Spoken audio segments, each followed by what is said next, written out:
Boa noite a todos, graça e paz. Eu sou o Lucas, pastor da Igreja Cristã Evangélica do Jardim Cruzeiro do Sul, da nossa congregação no Jardim Imperial.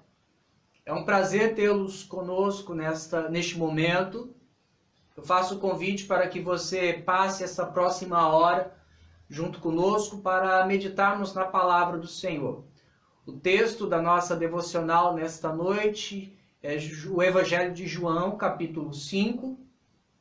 Mas antes de meditarmos neste Evangelho, eu gostaria de convidá-lo a fechar os teus olhos e a orar ao Senhor.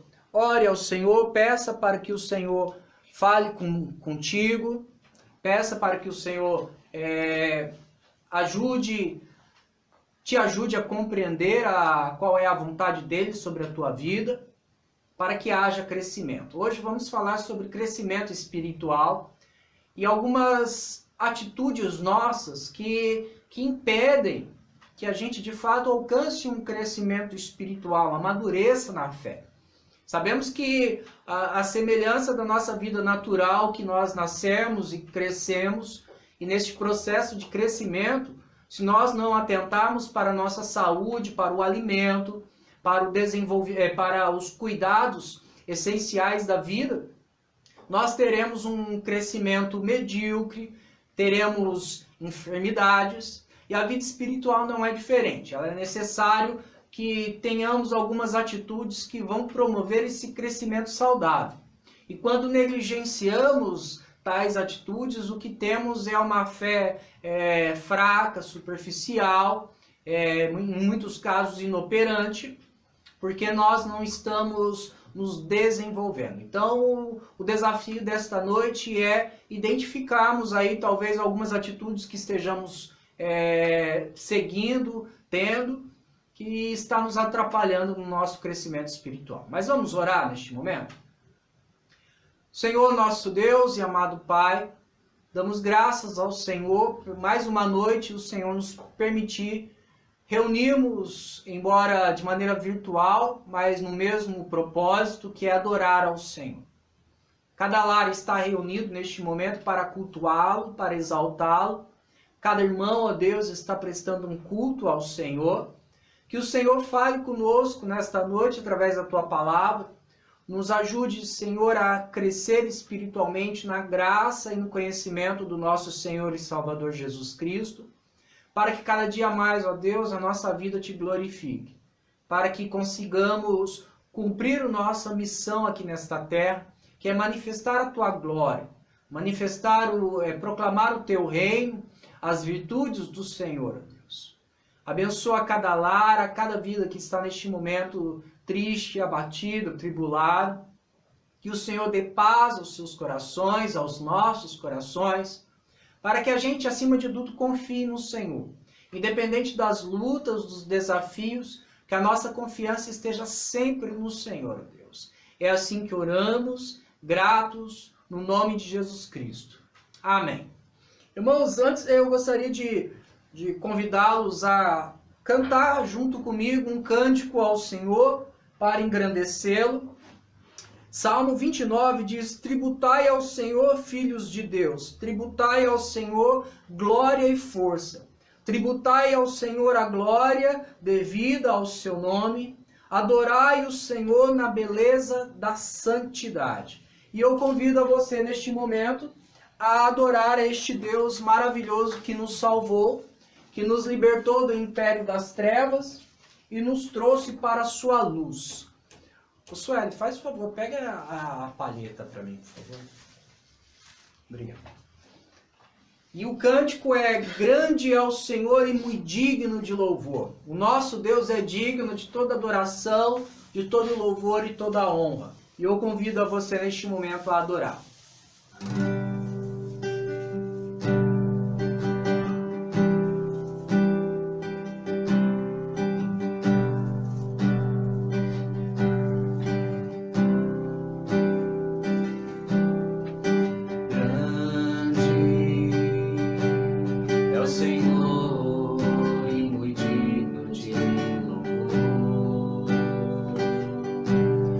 cidade do nosso Deus.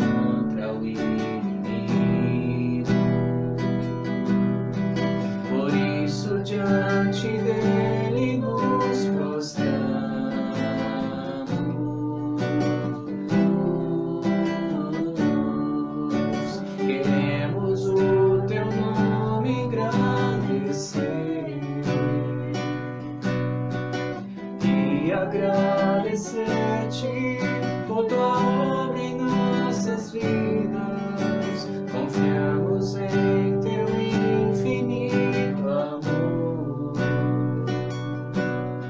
pois só tu és o Deus eterno sobre toda a terra e céu. Declare que o Senhor é grande. Grande é o Senhor e muito digno de louvor. Na cidade do nosso Deus, teu santo monte, a alegria de toda a terra.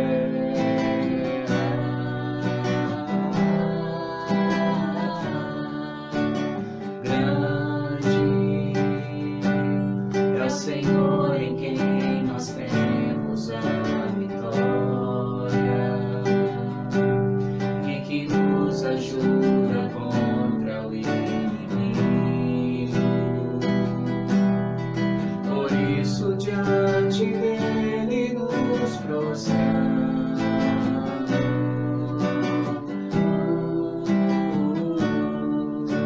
Queremos o teu nome engrandecer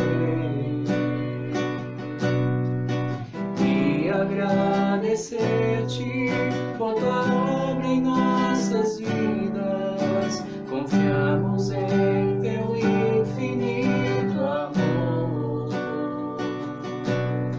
pois só tu és o Deus eterno sobre toda a terra. Pois só tu és o Deus eterno sobre toda a terra. Pois só tu és o Deus eterno sobre toda a terra e céu.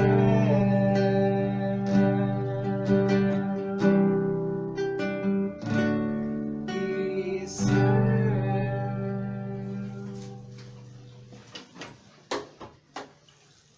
Pois só o Senhor é digno do nosso louvor e da nossa adoração, e é por isso que estamos aqui, porque o Senhor primeiro nos resgatou do império das trevas e nos trouxe para junto do seu Filho amado, nosso Senhor e Salvador Jesus Cristo, por meio do sacrifício deste mesmo Filho.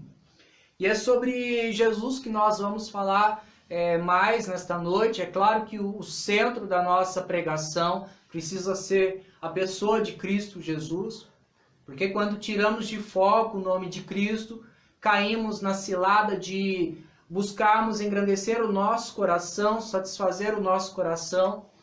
E o desafio da fé cristã é exatamente isso: tirar de centro a nossa vida, o nosso ego, o nosso coração, e estabelecer quem de fato deve permanecer no trono, reinando no centro, que é o nosso Senhor Jesus Cristo. Vamos lá para João, então, capítulo 5. Vamos ler do versículo 19 ao versículo 47. Isso foi logo após ele ter curado o paralítico ali no tanque de Betesda. E alguns homens questionam Jesus porque ele curou no sábado. E ele fala: olha, se o meu pai trabalha no sábado, por que eu não irei trabalhar? E eles entenderam que Jesus estava falando de Deus, o fato de Deus não trabalhar, continuar cuidando de toda a criação, regendo. E Jesus então diz: olha, o meu pai não parou de trabalhar, por que eu haveria de trabalhar? Então, Jesus afirma ali, e neste texto que nós vamos ler, Jesus vai argumentar por que ele afirma ser o Filho de Deus, e quem está ouvindo ali são os líderes religiosos, tá bom? E depois dessa argumentação, eles vão de uma maneira mais ferrenha perseguir e se opor a Jesus e ao seu ministério. Diz assim, então, a partir do versículo 19 do capítulo 5. Então lhes falou Jesus: em verdade vos digo que o Filho nada pode fazer de si mesmo, senão somente aquilo que vir fazer o Pai. Porque tudo que este fizer, o Filho também semelhantemente o faz. Porque o Pai ama o Filho e lhe mostra tudo o que faz, e maiores obras do que essas lhe mostrará para que vos maravilheis. Pois assim como o Pai ressuscita e vivifica os mortos, assim também o Filho vivifica aqueles a quem quer. E o Pai a ninguém julga, mas ao Filho confiou todo o julgamento, a fim de que todos honrem o Filho, do modo porque honram o Pai. Quem não honra o Filho, não honra o Pai que o enviou. Em verdade vos digo, quem ouve a minha palavra e crê naquele que me enviou tem a vida eterna. Não entra em juízo, mas passou da morte para a vida. Em verdade vos digo, que vem a hora e já chegou em que os mortos ouvirão a voz do Filho de Deus, e os que ouvirem viverão. Porque assim como o Pai tem vida em si mesmo, também concedeu ao Filho ter vida em si mesmo. E lhe deu autoridade para julgar, porque é o Filho do homem. Não vos maravilheis disto, porque vem a hora em que todos que se acham nos túmulos ouvirão a sua voz e sairão. Os que tiverem feito bem, para a ressurreição da vida, e aos que tiverem praticado o mal, para a ressurreição do juízo. Eu nada posso fazer de mim mesmo, na forma porque ouço, julgo. O meu juízo é justo, porque não procuro a minha própria vontade, e sim a daquele que me enviou. Se eu testifico a respeito de mim mesmo, o meu testemunho não é verdadeiro. Outro é o que testifica a meu respeito, e sei que é verdadeiro o testemunho que ele dá de mim. Mandastes mensageiros a João, e ele deu testemunho da verdade. Eu, porém, não aceito humano testemunho. Digo-vos, entretanto, estas coisas, para que sejais salvos. Ele era lâmpada que ardia e alumiava, e vós quisestes por algum tempo alegrar-vos com a sua luz. Mas eu tenho maior testemunho do que o de João, porque as obras que o Pai me confiou para que eu as realize, essas que eu faço testemunham ao meu respeito de que o Pai me enviou. O Pai que me enviou, esse mesmo é que tem dado testemunho de mim. Jamais tendes ouvido a sua voz, nem visto a sua forma. Também não tendes a sua palavra permanente em vós, porque não credes naquele a quem ele enviou. Está falando dos líderes religiosos, tá bom? 39. Examinai as Escrituras, porque julgais ter nelas a vida eterna, e são elas mesmas que testificam de mim. Contudo, não quereis vir a mim para terdes vida. Eu não aceito glória que vem dos homens. Sei, entretanto, que não tendes em vós o amor de Deus. Eu vim em nome de meu Pai, e não me recebeis. Se outro vier em seu próprio nome, certamente o recebereis. Como podeis crer, vós que aceitais glórias uns dos outros, e contudo não procurais a glória do que vem do Deus único? Não penseis que eu vos acusarei perante o Pai. Quem vos acusa é Moisés, em quem tendes firmado a vossa confiança. Porque se de fato cresceis em Moisés, também creríeis em mim, porquanto ele escreveu a meu respeito. Se, porém, não credes nos seus escritos, como crereis nas minhas palavras?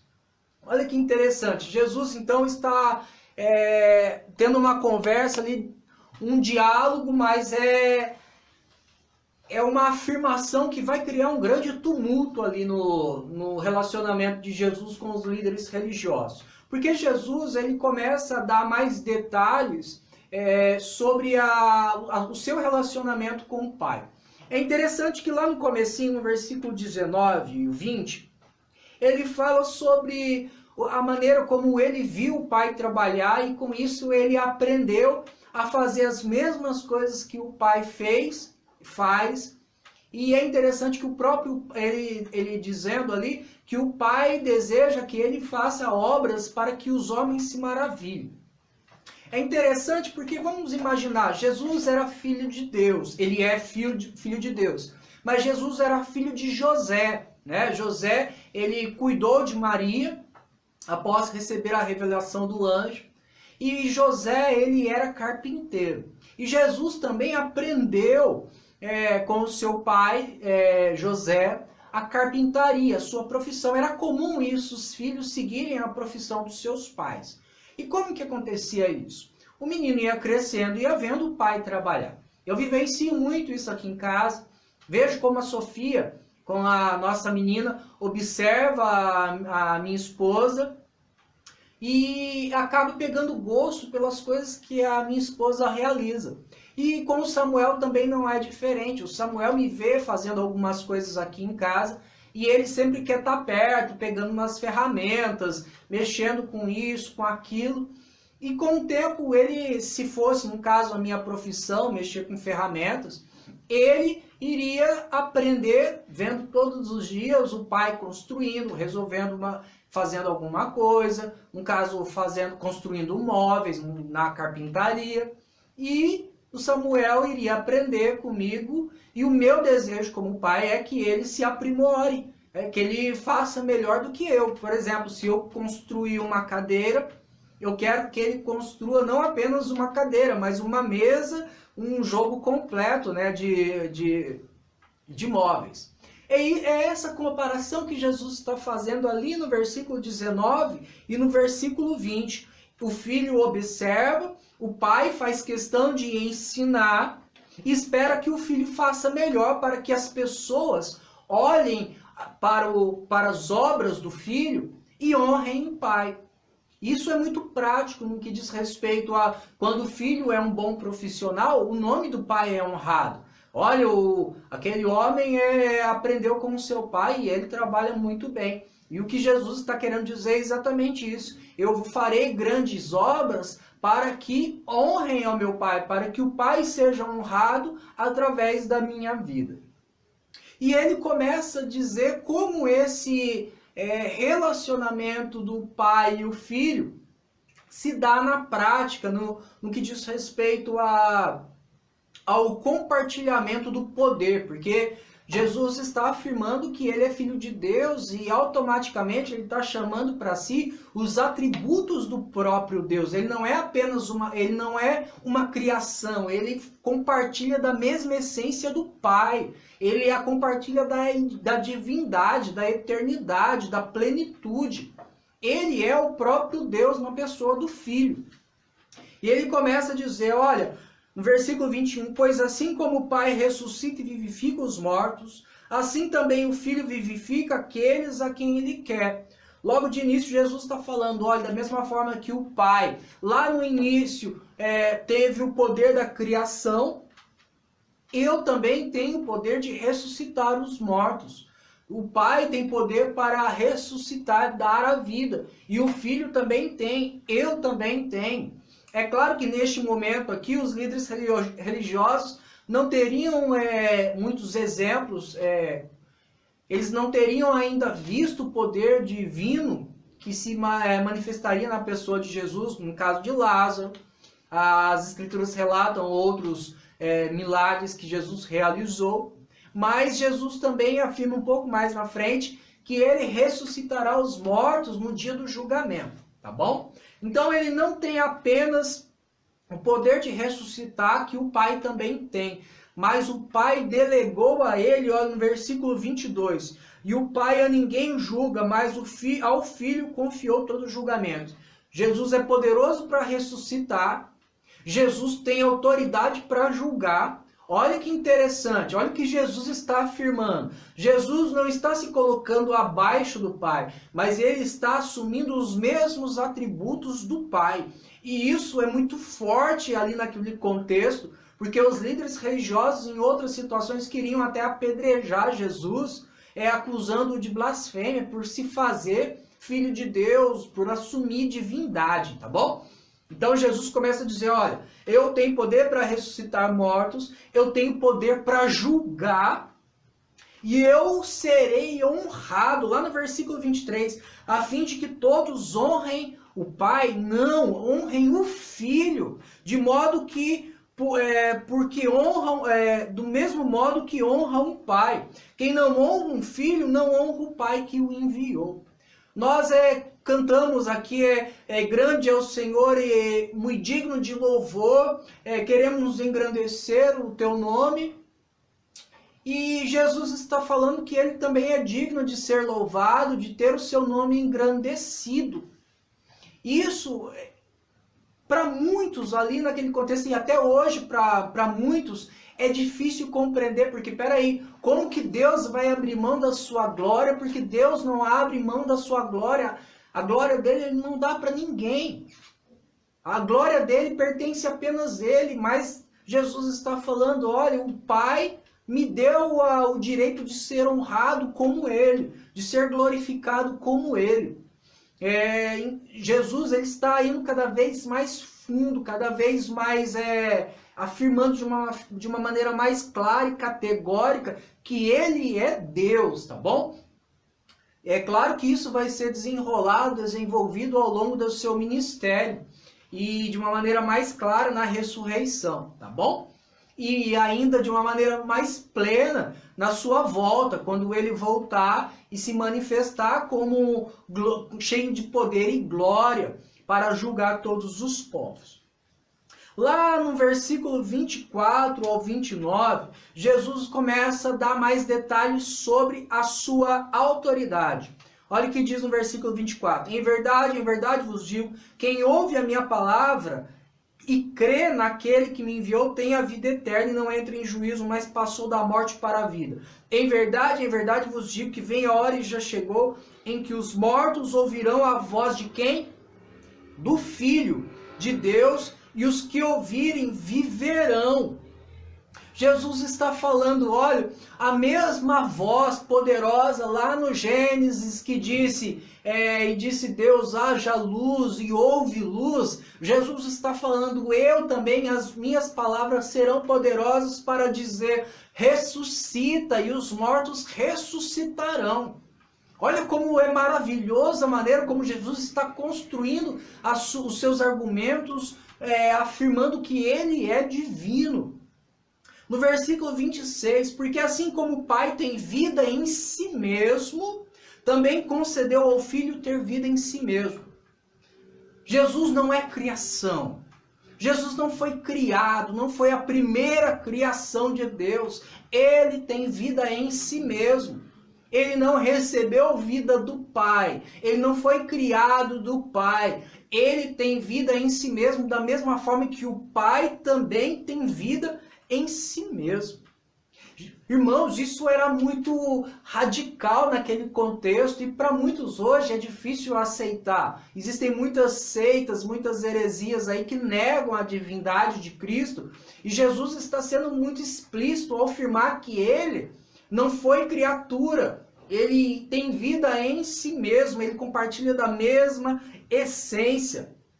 E ele, lá no versículo 27, ele deu autoridade para julgar porque é filho do homem. Olha só, ele primeiro apresenta, eu sou filho de Deus, compartilho da mesma essência, tenho os mesmos atributos, julgo, ressuscito, tenho poder de criação, tenho vida em mim mesmo, mas também sou filho do homem e tenho autoridade para julgar o homem como representante do homem. Aqui Jesus coloca então as duas naturezas, a divina plenamente e a terrena, humana, plenamente como representante do homem. Por isso ele tem também autoridade para julgar o homem como representante legal diante de Deus. É assim que se aplica a justiça de Deus diante dos homens. Porque nós somos incapazes de nos justificarmos diante de Deus. Cristo, ele é o nosso representante legal, humano, possui a nossa natureza não pecaminosa, mas a natureza sem pecado, como foi criado lá no Jardim do Éden. Estamos falando agora da humanidade de Jesus, tá bom? A gente precisa separar aqui a divindade e a humanidade, embora não haja separação. Mas só para a gente entender. E Jesus está falando, olha, eu agora tenho condições de julgar o homem e justificá-lo diante do Pai, porque eu sou um representante legal. Eu não sou diferente dos homens. Embora não tenha pecado, embora tenha resistido todas as tentações lá no deserto, entre outras, desde o processo até no final, lá na cruz, o diabo tentou Jesus lá, um dos ladrões chegaram para Jesus e falaram: se tu és Deus de verdade, se tu és o Filho de Deus, desce daí, salva a tua vida e a nós também. Até naquele momento o diabo estava ali tentando Jesus para que Jesus dissesse: não, realmente está difícil, eu não aguento, eu quero a minha glória de volta, eu não vou morrer aqui sofrendo. Mas Jesus permaneceu obediente porque ele entendia a sua missão, qual era o seu propósito, que nós vamos falar um pouquinho mais sobre isso. Agora lá do versículo 30 até o 47, que já é um trecho mais extenso, Jesus passa a afirmar as suas credenciais, o que o qualifica para dizer o que ele está dizendo. É interessante, qualquer um poderia chegar e falar: eu sou Deus, eu sou filho de Deus, mas Jesus agora passa a dar aquilo que corrobora, colabora para a sua afirmação, a sua declaração de ser filho de Deus. Ele diz que o próprio Pai testifica de si. Vemos isso lá no batismo: este é o meu filho amado em quem me comprazo. Nós vemos que Jesus foi anunciado por João Batista. Jesus fala ali: olha, mandastes mensageiros a João, e ele deu testemunho da verdade, dizendo: eis o Cordeiro de Deus que tira o pecado do mundo. Embora João talvez não compreendesse a complexidade da sua afirmação, mas ele estava testemunhando que Jesus era o Cordeiro de Deus, seria o sacrifício de Deus. Mas para isso, para que o sacrifício fosse aceito diante de Deus, precisava ser um sacrifício sem pecado. E não há criação que não tivesse sido contaminada pelo pecado. Apenas o divino, e no caso Jesus. Jesus teria condições e teve condições de oferecer um sacrifício como cordeiro aceito diante de Deus, porque ele não tinha pecado. Diante disso, foi um sacrifício legítimo, eficaz, aceito por Deus de uma maneira plena, eterna, e por isso nós somos salvos, não porque nós somos merecedores, mas porque Cristo pagou pelos nossos pecados, tá bom? Jesus também lá no versículo 36, ele diz: mas eu tenho maior testemunho do que João. O Pai me confiou para que eu realizasse essas que eu faço testemunho ao meu respeito de que o Pai me enviou. Jesus está falando: olha os sinais, olha o que eu estou realizando. É claro que muitos profetas realizaram sinais e maravilhas anteriormente. Temos Elias, Eliseu, entre outros. Mas os sinais que Jesus manifestava era algo que não havia sido ainda presenciado por ninguém. Jesus manifestava sinais para chamar a atenção para si. Lembra que eu já falei sobre a importância dos milagres? É que os milagres, Jesus não veio para realizar todos os milagres, curar tudo. Jesus não curou toda a multidão, todos aqueles que o seguiam. Muitos chegavam até Jesus, tocavam Jesus, mas não eram curados. Muitos continuaram sofrendo das enfermidades. Mas Jesus curava para chamar a atenção para si, para que as pessoas: olha, aquele homem cura, tem poder para curar, então vamos lá. E quando chegavam lá, Jesus ensinava, Jesus pregava, dava testemunho do Pai, falava da lei, explicava a lei, como a lei se aplicava no dia a dia. Lembra que lá em Marcos, no comecinho de Marcos, o evangelista, ele diz que a multidão olhava para os ensinos de Jesus e diziam: olha, este homem prega com autoridade, diferente dos líderes religiosos. Isso era impactante, porque Jesus chamou para si a responsabilidade de ensinar com autoridade, coisa que o povo não via a multidão, não via nos religiosos, nos líderes religiosos lá da época, tá bom? E Jesus começa a dizer, então, e ele encerra as suas credenciais dizendo que a própria Escritura atesta dele, diz que Jesus viria, que ele é o Deus, como cumprimento das profecias. E Jesus menciona que Moisés era testemunha de Jesus. Moisés anunciava a vinda do Messias. Nós podemos ver lá em Deuteronômio, capítulo 18, Deuteronômio, capítulo 18, cadê aqui onde que eu... 15 ao 19, olha só. O Senhor teu Deus, Moisés falando, o Senhor teu Deus te suscitará um profeta no meio de ti, de teus irmãos, semelhante a mim. Jesus, embora Jesus esteja afirmando que ele ali tem o mesmo, está no mesmo patamar que Moisés, é que ele está mostrando que Moisés, o ministério de Moisés de libertar o povo, é a semelhança do Cristo, que viria para libertar o povo, tá bom? Jesus não está colocando no mesmo nível de glória, de honra, de dignidade que Moisés, porque Moisés é uma criatura, embora um libertador do povo, que o povo tinha alta estima, mas Jesus está falando, olha, a obra que Moisés realizou é para anunciar o que viria de uma maneira superior lá no futuro. E Moisés está dizendo, olha, o Senhor teu Deus te suscitará um profeta no meio de ti, dos teus irmãos, semelhante a mim, a ele ouvirás. Segundo tudo o que pediste ao Senhor teu Deus em Horebe, quando reunido o povo, não ouvirei mais a voz do Senhor meu Deus, nem mais verei este grande fogo para que não morra. Então o Senhor me disse, falaram bem aquilo que disseram, suscitar-lhes-ei um profeta do meio dos seus irmãos, semelhante a ti, em cuja boca porei as minhas palavras, e ele lhes falará tudo o que eu lhe ordenar. De todo aquele que não ouvir as minhas palavras, que ele falar em meu nome, disso lhes pedirei contas. E é interessante que no versículo 20 até o 22, fala que o povo, eles não podem ouvir outros profetas. Muitos profetas surgiriam, mas não teriam sido mandados pelo próprio Deus. E o povo estava sendo alertado ali neste contexto de Deuteronômio, falando, olha, vocês devem ouvir o profeta que eu enviar, porque surgirão outros profetas que falarão em meu nome, mas eu não falarei nada por meio deles. E é interessante que Jesus, olha o que Jesus diz lá no texto que nós lemos. Versículo 43. Eu vim em nome do meu Pai, e não me recebeis. Se outro vier em seu próprio nome, certamente o recebereis. Jesus está falando, olha, eu estou vindo falando em nome do meu Pai, ensinando a lei do meu Pai, manifestando os sinais com o poder do meu Pai. Eu tenho o poder para julgar conforme o meu Pai.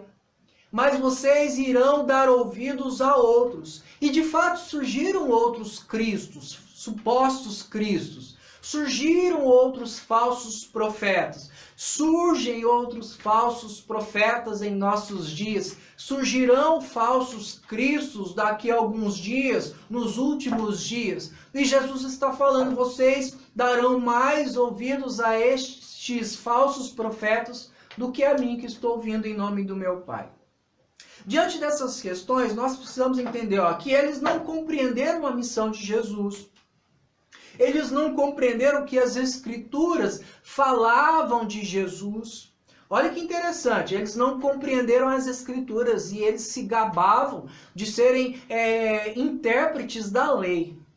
Eles não estavam dispostos a abrir mão das suas lideranças, porque quando Jesus fala, olha, eu vim em nome do meu Pai, Jesus estava dizendo, vocês devem me seguir. Peraí, não, nós somos os representantes de Deus aqui na terra, nós somos os líderes do povo e nós não vamos abrir mão da nossa liderança para que outro assuma. E Jesus está falando, mas se outro vier no mesmo nível que vocês, buscando a glória dos homens, vocês seguirão, porque vocês estão preocupados com o poder de vocês, com a autoridade que vocês exercem sobre o povo, tá bom? Essas foram as barreiras que impediram os líderes religiosos compreenderem Jesus, aceitarem o ministério de Jesus, aceitarem Jesus como o próprio Deus encarnado aqui na Terra. E diante dessa realidade, nós precisamos fazer um paralelo com a nossa fé, com a nossa vida cristã no nosso contexto hoje. À semelhança destes homens, existem algumas barreiras que nós criamos em nosso coração que nos impedem de crescer na graça e no conhecimento do nosso Senhor e Salvador Jesus Cristo. A nossa vida espiritual, como eu disse lá no início, ela precisa ser trabalhada de maneira que ela seja progressiva. Quando eu aceitei a Cristo como meu único e suficiente Salvador, eu tinha minha fé totalmente limitada. Eu aceitei a Cristo pela graça de Deus, mas sem conhecer, compreender, sem ter uma noção clara. É claro que muitos aceitaram a Cristo após um exame minucioso das Escrituras e viram que de fato as Escrituras afirmavam que Jesus viria e a este Jesus eles aceitaram. Mas no meu caso e no caso de muitos outros, abraçaram a fé sem muito conhecimento. Sem conhecimento sobre divindade de Jesus, sobre salvação pela graça, entre outras questões, como nós devemos nos comportar na igreja como parte integrante do corpo de Cristo. A gente não tinha muito essa base, eu não tinha muito essa base. Mas quando eu aceitei a Cristo e comecei a caminhar com Ele, a fé cristã exigiu e exige de mim que haja uma progressão. A mesma progressão que deve haver e que de fato existe na tua vida. Se você olhar para a tua vida quando você aceitou a Cristo como seu único e suficiente Salvador, você precisa olhar e ver crescimento espiritual. Você precisa lembrar que você antes tinha uma visão limitada da obra de Cristo, da salvação em Cristo, das suas responsabilidades como cristão. Hoje você precisa ter uma noção mais profunda. Você precisa olhar e pensar o seguinte: poxa, como eu acreditava nessas coisas, mas hoje eu não acredito mais, porque as Escrituras me ensinaram, eu aprendi com as Escrituras certas coisas, tá bom? E essa progressão, ela é muito importante e precisa ser buscada por todos os cristãos. Nós não podemos nos dar por satisfeitos. Nós queremos crescer na vida, não queremos? A gente quer aprimorar tudo que a gente faz. Nós queremos que os nossos filhos cresçam e apareçam, se tornem bem-sucedidos. Nós fazemos os nossos planos, os nossos projetos. A gente não quer ficar patinando. Quem quer ficar patinando na vida? Todo mundo quer progredir. E quando se fala de vida espiritual, parece que a gente não dá tanta importância. Parece que a gente não se preocupa muito em crescer na presença do Senhor, no conhecimento do nosso Senhor e Salvador. E eu quero, neste momento, da mesma forma que fui desafiá-lo a buscar cada dia mais o crescimento espiritual na tua vida. Mas para isso acontecer, nós precisamos remover algumas barreiras. E quais são as barreiras? Eu quero deixar 3 atitudes que nos impedem de crescer em Cristo Jesus. Primeira atitude que impede que haja um crescimento espiritual na minha vida e na tua vida. Menosprezar a obra de Cristo. Menosprezar o que Cristo veio fazer. Menosprezar é diminuir, tirar honra, diminuir a honra, diminuir a glória. Sabe quando você está empolgado de... As crianças, novamente dá o exemplo das crianças. As crianças às vezes chegam pra gente mostrando um desenho e eles vêm todos eufóricos. Olha, pai, o desenho que eu fiz. Olha, pai, o que eu escrevi. E a gente chega para eles e fala: nossa, que belo, que bonito. Olha, parabéns. Mas se eu chego para os meus filhos e digo: o pai faz melhor. Não gostei, ficou feio, ficou torto. Não gostei. Tem outras crianças que fazem melhor. Eu estou menosprezando a obra do meu filho. Eu estou minimizando aquilo que ele está mostrando com tanta alegria.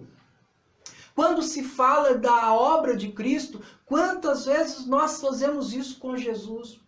Porque nós buscamos tantas outras coisas e esquecemos o que tem de fato valor na missão de Jesus. Jesus veio para salvar almas, não para realizar milagres e sinais. Os líderes chegaram para Jesus e a multidão muitas vezes ia até Jesus por causa de milagres. Os líderes religiosos chegaram para Jesus e disseram: apresenta-nos um sinal para que creiamos. E Jesus já havia feito muitos sinais. Não eram sinais que dariam credibilidade a Jesus para os líderes religiosos, porque eles não queriam ver os sinais. Eles queriam questionar Jesus. E Jesus diz para eles: o único sinal que será dado a vocês é o sinal de Jonas, que ficou lá no ventre do peixe durante 3 dias e depois ele saiu. E Jesus está falando da sua morte e ressurreição. E nós precisamos entender que o sinal que nós precisamos valorizar, engrandecer e louvar é a morte e ressurreição de Cristo, porque é através deste ato, desta obra maravilhosa, que eu e você temos vida. Se nós analisarmos antes da nossa conversão, quantos milagres Deus realizou nas nossas vidas. Todos os dias desfrutávamos de milagre, o milagre da misericórdia, o milagre da graça, de não nos consumir por conta dos nossos pecados, por conta da nossa ignorância, e nós nem nos dávamos conta. Quantos milagres Jesus, Deus, continua realizando na minha vida e na tua vida, transformando o nosso coração, transformando o nosso caráter, nos conformando à imagem de Cristo. E nós não nos damos conta, porque estamos preocupados com outras coisas, estamos preocupados com sinais e maravilhas que nós buscamos, que nós queremos. E nós, com isso, menosprezamos a obra da cruz. Muitas vezes estamos dizendo para Jesus, quando nós queremos tantas outras coisas, que Jesus, olha o que o Senhor fez na minha vida, que o Senhor derramou lá na cruz do Calvário, não é tão importante do que isso que eu estou apresentando para o Senhor, do que essa reivindicação que eu tenho diante do Senhor. Quantas vezes nós menosprezamos a cruz, a obra de Cristo, a salvação da nossa alma. Nós precisamos entender que Jesus não veio apenas salvar o que estava perdido, lá em Lucas 19, versículo 10, porque o Filho do Homem veio salvar o que estava perdido. Mas Jesus veio manifestar Deus, o próprio Deus, dando o exemplo de vida. Se nós andarmos um pouquinho mais lá no capítulo 17, Jesus começa na sua oração ao Pai. Olha o que ele diz. Versículo 3 e 4. E a vida eterna é esta, que te conheçam a ti, o único Deus verdadeiro, e a Jesus Cristo, a quem enviaste. Jesus falando de si mesmo. Eu te glorifiquei na terra, consumando a obra que me confiaste para fazer. E agora, glorifica-me, ó Pai, contigo mesmo, com a glória que eu tive junto de ti, antes que houvesse o mundo. Olha no versículo 6. Manifestei o teu nome aos homens que me deste do mundo. Eram teus e tu me confiastes, e eles têm guardado a tua palavra. E agora eles reconhecem que todas as coisas que me tens dado provêm de ti. Jesus está falando, olha, eu sou Deus aqui na terra. Eu manifestei a tua glória aqui na terra, ó Pai.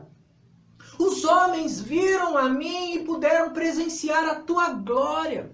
O autor de Hebreus diz lá no início da sua epístola que Deus havia falado com o povo de muitas maneiras, mas nos últimos dias falou por intermédio do seu Filho, a qual é a expressão exata do seu ser.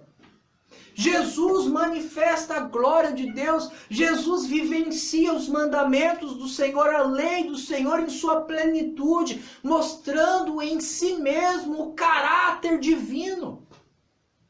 E nós estamos buscando sinais. E nós estamos buscando tantas outras coisas. As nossas lutas desta vida, as nossas dores dessa vida não podem ofuscar a glória de Deus na cruz do Calvário. As nossas petições neste mundo, ainda que legítimas, não podem menosprezar, não podem diminuir a honra e a glória de Cristo na cruz do Calvário. Porque Ele veio salvar almas. Ele não veio dar uma vida alegre, uma vida de benefícios materiais neste mundo. A alegria que Jesus traz é a alegria da salvação. E essa não se compara a nada neste mundo. Só compreenderemos a sua obra por meio das Escrituras. Que nos leva ao segundo ponto. Que nos leva à segunda atitude que nós temos que impedem o nosso crescimento espiritual, que é desprezar as Escrituras. Se eu menosprezo a obra de Cristo, eu desprezo as Escrituras, eu não tenho crescimento espiritual. Menosprezar é diminuir, desprezar é deixar de lado, recusar-se, não dar ouvido, tirar a honra. E as Escrituras, quantas vezes têm sido desprezadas pelo cristão? Eu lhe pergunto, o quanto nós temos nos dedicado para compreender as Sagradas Escrituras?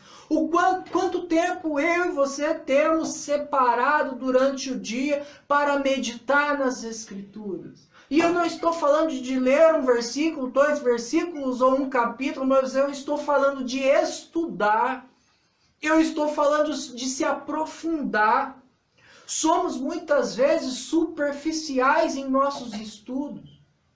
Deus está querendo se manifestar de uma maneira gloriosa a nós, através da pessoa de Cristo Jesus, que é descrita nas Sagradas Escrituras, e nós nos contentamos em ler um versículo para podermos dormir no travesseiro, descansar a nossa cabeça no travesseiro e dar por satisfeito.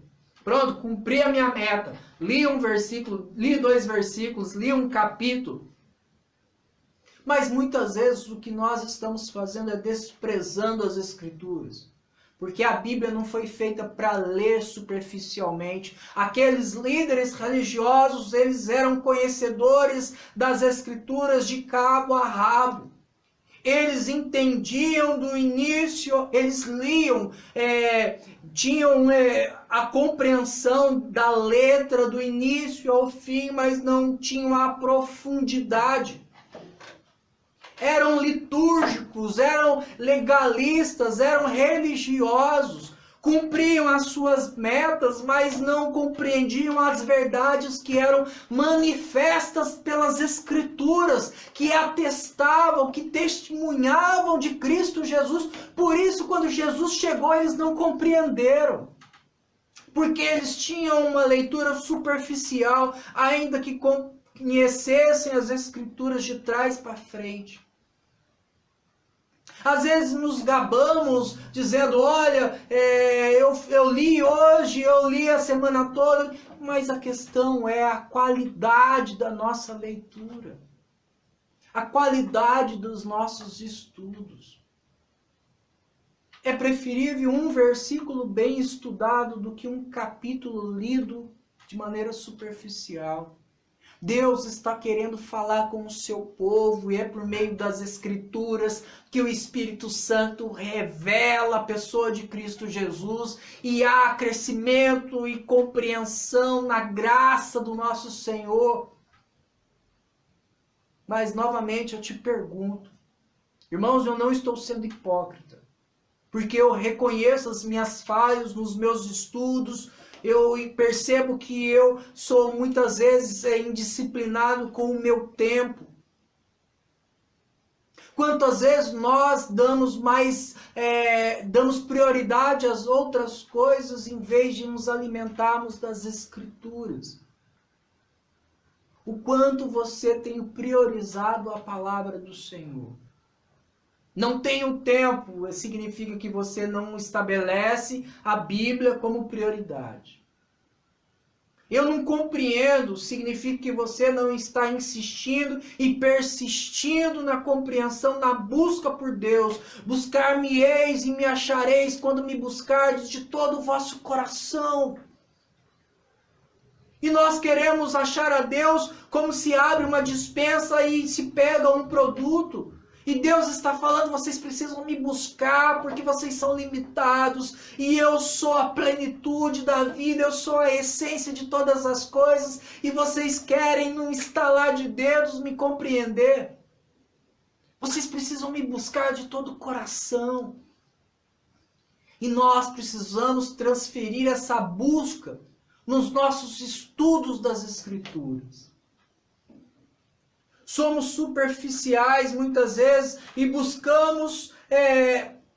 Outra pergunta que é interessante para se falar quando se fala de Escrituras, que demonstram qual é a qualidade da nossa leitura, dos nossos estudos, é quando buscamos transformação ou paparico. Isso é muito interessante na vida de casal ou em qualquer outro relacionamento. A gente faz uma coisa e eu corro lá para a Sueli e mostro, olha Sueli, o que eu fiz e tal. E o que eu quero que ela fale? Eu quero que ela fale, olha, ficou bonito, realmente, ficou legal. Nossa, parabéns, olha que bonito. Mas quando ela diz, olha, eu não gostei, isso está errado, isso tem que mudar. Para as crianças talvez isso doa, mas para o adulto não dói. Para o adulto é gostoso ouvir críticas, não é? As Escrituras querem nos confrontar. As Escrituras não querem nos paparicar. As Escrituras não querem dizer o quanto nós somos bonitinhos e belos por fora. As Escrituras querem revelar o quanto nós somos podres e precisamos mudar de vida, transformar o caráter. As Escrituras revelam o que de fato está dentro do nosso coração, uma podridão que Jesus quer mudar. Mas isso só virá por meio das Escrituras. Uma autoconfrontação, uma autoanálise, não é uma autoajuda. Nós encontramos isso em livros, em muitos livros de autoajuda que visam nos colocar o astral para cima. Mas as Escrituras não querem levantar o nosso astral. As Escrituras querem revelar Cristo através das nossas vidas. De maneira que ela destrói o nosso coração. As Escrituras desestimulam a nossa busca pelo eu, que nos leva à terceira e última atitude, que nos afastam, que nos impedem de crescer na graça e no conhecimento do Senhor. A terceira atitude é prezar a si mesmo. Menosprezamos a obra de Cristo, desprezamos as Escrituras e prezamos a nós. Ou seja, damos honra a nós, valorizamos a nós, orgulhamos-nos de nós, do nosso coração, achamos que nós somos lindos e maravilhosos, quando na verdade, como eu disse, somos podres por dentro. Estamos dispostos a abrir mão das nossas vontades? Estamos dispostos a assumir o propósito de vida que é viver para a glória do Senhor e servir ao Senhor e à igreja para que o nome do Senhor seja manifesto?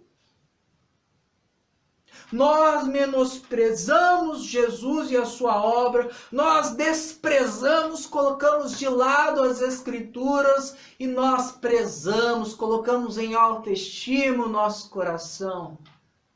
Com isso, se atrofia a vida espiritual. A vida espiritual se torna medíocre, mediana, superficial. Nossa fé facilmente é abalada, porque o que está em jogo é o nosso ego. E quando nós buscamos a nossa própria satisfação, nós vamos dar com os ombros para as Escrituras. A obra salvadora de Cristo na cruz do Calvário não terá tanto valor, porque o que está em foco são as nossas vontades. Aí eu lhe pergunto e faço novamente o desafio a você.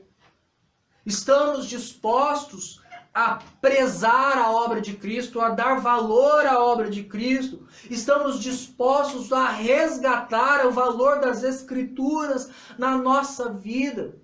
Estamos dispostos a desprezar, a menosprezar o nosso coração como de fato deve ser deixado de lado? Porque somente através dessas atitudes que nós iremos crescer. Somente através dessas atitudes que nós vamos nos aproximar de Deus e Cristo vai resplandecer através das nossas vidas. Deus está nos desafiando a uma vida de crescimento espiritual. Não menospreze Cristo, não despreze as Escrituras e não preze a si mesmo. Se nós deixarmos essas atitudes, cresceremos na graça e no conhecimento do nosso Senhor e Salvador. Amém? Vamos orar? Eu convido a você neste momento a fazer uma oração ao nosso Deus. Peça a Ele que te ajude na busca pelo Senhor. Peça a Ele que te ajude a compreender a vontade do Senhor. Peça ao Senhor que te ajude a amar a sua lei, a desejar cada dia mais a sua lei. Peça ao Senhor crescimento espiritual. Vamos orar? Senhor, nosso Deus e amado Pai, mais uma vez queremos te louvar e te engrandecer, porque sabemos que o nosso desejo carnal é nos afastarmos de Ti, mas por meio do Teu Espírito, da Tua graça e da Tua misericórdia, o Senhor nos aproxima de Ti. Pedimos ao Senhor, ó Deus, no nome de Jesus Cristo, que nos ajude a ver a obra de Cristo dia após dia, como de fato ela deve ser vista, cheia de glória, de majestade, porque nós fomos salvos por elas. É por meio da cruz do Calvário, por meio do sangue do Teu Filho, que nós temos vida e vida eterna, Senhor. Não nos deixe menosprezar uma obra tão grande realizada nas nossas vidas. Nos ajude, Senhor, a buscar conhecer ao Senhor nas revelações das sagradas Escrituras. Muitas vezes temos deixado as Escrituras de lado, temos buscado de uma maneira superficial a compreendê-la. Que haja de fato amor pela Tua lei, Senhor. E que cada dia mais venhamos a deixar o nosso coração de lado, abandonando as nossas vontades para cumprirmos o propósito que nós temos de manifestar as virtudes do Senhor neste mundo cheio de trevas, de servir ao Senhor e à Tua igreja para que a proclamação do Evangelho seja cada dia mais eficaz, cada dia mais abrangente, Senhor. Pedimos ao Senhor, no nome de Jesus, que nos ajude a trilhar o caminho do crescimento espiritual, para a honra e glória do Teu nome. É assim que oramos, gratos, no nome de Jesus Cristo. Amém. Que a graça do nosso Senhor e Salvador Jesus Cristo, e o amor de Deus, e a comunhão e as consolações do Espírito Santo, seja com toda a sua igreja, desde a glória e para todos sempre. Amém. Deus os abençoe. Que o Senhor nos abençoe ao longo desta semana.